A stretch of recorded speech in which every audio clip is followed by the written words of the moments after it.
We, the people of Latin America, are people of democracy. As citizens of Latin American nations, our resolve to exercise and preserve our democratic ideals has remained intact, even in the face of growing threat to their very existence.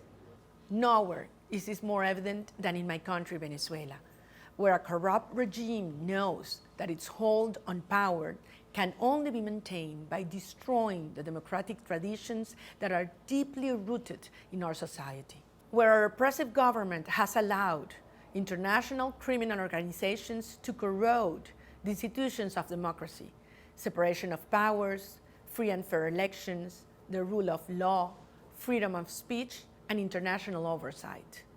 The Venezuelan regime used to hide its authoritarian practices behind a democratic facade.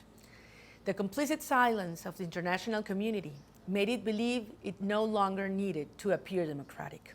Today, against the backdrop of censorship, political persecution, and human rights violation, Venezuela is on the verge of a humanitarian crisis.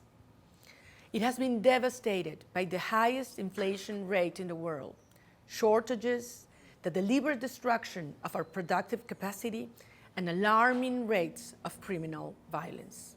Growing social unrest could easily spark into a violent, tragic outcome, and the government shows no signs of wanting to prevent it.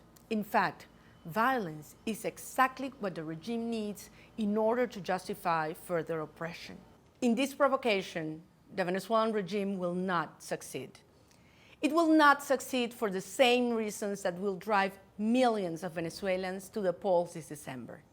We have an unequivocal vocation to democracy and peace that sits in the very core of our value system, a force that is much stronger than fear and reaches much farther than oppression.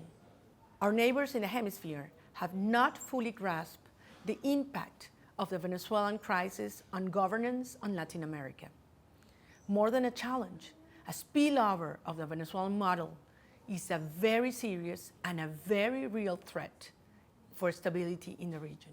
But more important, I believe that we have yet to fully grasp the deep commitment of the peoples of Latin America to democracy, freedom, and peace, and the boundless opportunities that lie within this potential.